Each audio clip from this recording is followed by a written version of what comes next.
In the royal crypts of Spain lies a king whose story is not carved into marble or remembered through triumphs, but carried instead by whispers, rumors, and one of the most grotesque legends in European history.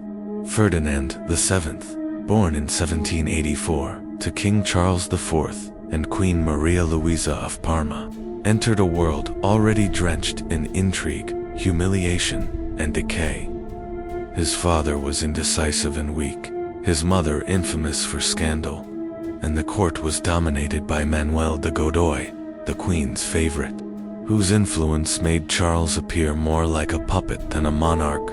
In this environment of betrayal and manipulation, Ferdinand grew into a young prince, consumed with suspicion, resentment, and a deep hunger to prove himself. By the time Napoleon Bonaparte set his ambitions upon Spain, Ferdinand's relationship with his parents was fractured, and his desire for power burned brighter than any sense of loyalty or duty. The Spanish people, weary of Charles IV's ineptitude and Godoy's corruption, began to look at Ferdinand as a possible savior. When he finally took the throne in 1808, the nation greeted him with hope, hailing him as El Decido, the desired one, believing that he would restore honor, strength, and independence to a battered kingdom. But the promise of renewal was a cruel illusion, for the man who now sat upon Spain's throne was not a savior, but a tyrant in the making.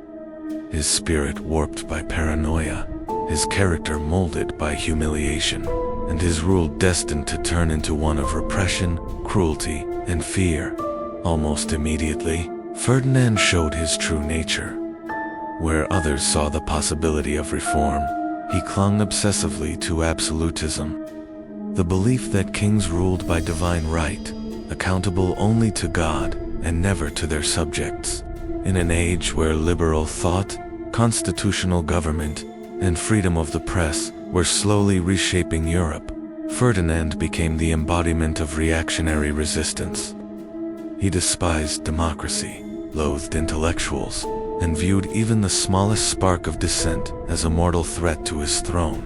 When liberals demanded a constitution, he crushed them. When writers and newspapers dared to question him, he silenced them with censorship and persecution. He restored the Inquisition with zeal, turning back the clock to the darkest days of medieval fear, and created a sprawling network of spies and informants that ensured no one in Spain could speak freely without risking arrest. Universities were purged of professors who harbored even the faintest liberal leanings, while prisons filled with men and women guilty only of demanding progress. Ferdinand's Spain became a nation where silence meant survival and where cruelty became policy. He was not content to punish his enemies in secret. Public executions were staged as spectacles, moments where the king's wrath could be displayed for all to see. Witnesses claimed Ferdinand often took personal satisfaction in watching his opponents humiliated, tortured, and destroyed. In these moments, he proved that his reign was not one of justice, but of vengeance and paranoia. Yet even as he held Spain in his iron grip, Ferdinand himself was never free from fear. The memory of humiliation at the hands of Napoleon haunted him. During the Napoleonic Wars, Ferdinand had been forced to surrender power and accept Bonaparte's dominance. This early defeat wounded him in ways that would never heal, leaving him convinced that betrayal lurked in every corner. He trusted no one. He saw conspiracies everywhere. Every advisor, every courtier, every friend might one day become an enemy. This relentless suspicion fueled his cruelty, for to Ferdinand, ruling through fear was not merely a choice, but a necessity. Meanwhile, beyond Spain's borders, his empire was crumbling. The New World colonies that had once made Spain the richest power in Europe were breaking away, one by one. Venezuela, Argentina, Mexico, and Peru declared independence, and the empire that had stretched across oceans was disintegrating. By the 1820s, Spain's overseas power was shattered, its prestige lost. For Ferdinand, this collapse was not only a geopolitical disaster, but a deeply personal humiliation. A king who could not defend his empire was, in his own mind, a king stripped of masculinity and authority. And for Ferdinand, masculinity was everything. His rule, his image, even his very identity were bound up with the idea that he was not only Spain's ruler, but Spain's virile dominant master. As his kingdom withered, his obsession with preserving his own image grew more desperate. No longer content with political power alone, he demanded rituals of loyalty and submission from those around him. Court ceremonies became elaborate displays of obedience, designed not to celebrate Spain's strength, but to soothe the king's fragile ego. He forced oaths of loyalty upon his subjects, compelled courtiers to flatter him in increasingly humiliating ways, and surrounded himself with symbols of his supposed virility. But behind these spectacles, the truth was grim. His health was failing. Years of excess, stress, and indulgence left him grotesquely obese, plagued by disease, and suffering from ailments that robbed him of the very masculinity he prized above all else. Contemporary accounts describe a monarch whose once handsome face was bloated and distorted, whose body struggled under the weight of gluttony, and whose private life was haunted by impotence. To a king obsessed with being remembered as strong, virile, and feared, this decline was nothing short of devastating.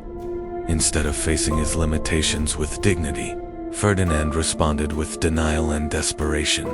He forced his physicians to conduct humiliating examinations, demanding written testimony that he was still potent, still a man in every sense.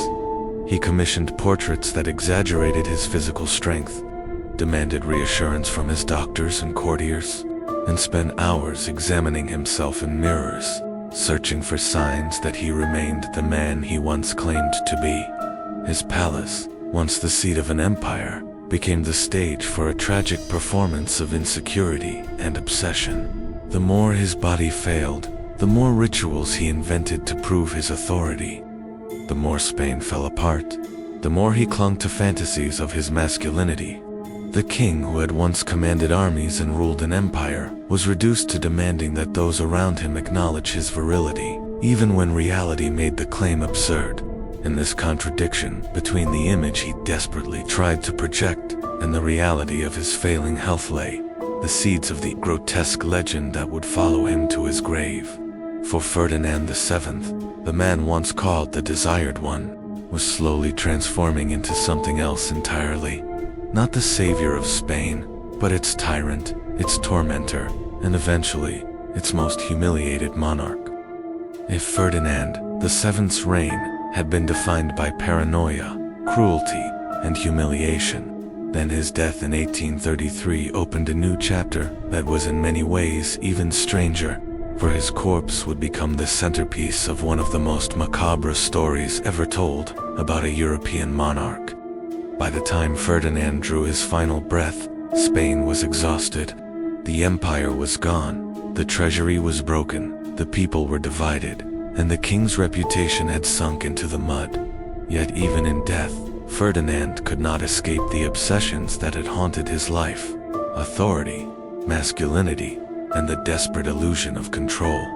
His body, grotesquely bloated by years of gluttony and disease, did not resemble the virile image he had once forced his courtiers to proclaim. The corpse was swollen, the skin pale and mottled, the jaw slack in a way that seemed almost mocking. To display such a body in its raw form would have been a humiliation, a final insult to a monarch who had spent his life demanding rituals of submission. And so, when he was laid out in the royal chapel, his attendants and embalmers began the grim work of reshaping his remains into something more fitting for a king, or, at least, more fitting for the illusion Ferdinand had so desperately clung to. They stuffed his body, arranging his swollen flesh into garments that disguised the ruin beneath. They placed him upright in a chair so that mourners would not see a lifeless corpse, but a king presiding even in death, his glassy eyes staring outward as though still claiming dominion over his subjects. The symbolism was clear.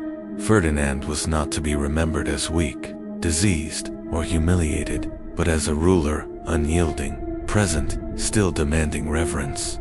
Yet for those who came to witness the spectacle, the effect was unsettling. Accounts whispered that the king looked less like a sovereign at peace and more like a grotesque effigy, a wax figure hastily assembled to preserve dignity that had long since rotted away. His body, propped and preserved, became a spectacle of denial, a physical manifestation of the insecurity that had plagued his reign. Even in death, Ferdinand could not allow the truth to show that he had been broken, both as a man and as a monarch. But the macabre did not end there.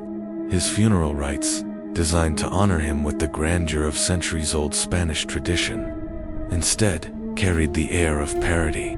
Priests and courtiers carried out elaborate ceremonies, kneeling before the embalmed body that barely resembled a human figure.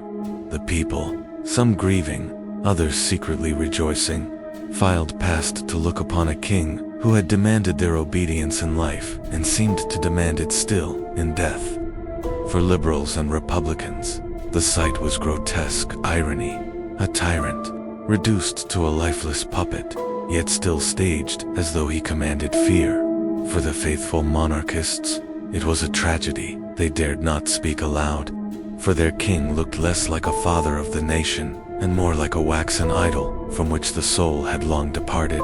And beneath all the rituals, all the chanting, all the pomp and theater of monarchy, one undeniable truth lingered in the air like a stench.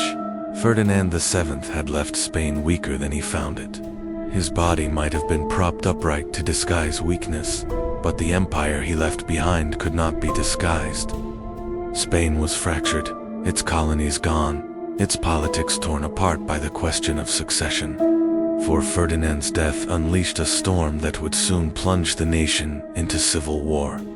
The infamous Carlist Wars that would divide Spain for decades. And so, the grotesque spectacle of his corpse was more than a personal humiliation. It was a mirror of Spain itself, bloated, weakened, desperately trying to disguise decay with the rituals of tradition, clinging to illusions of strength, even as the foundations of power crumbled away.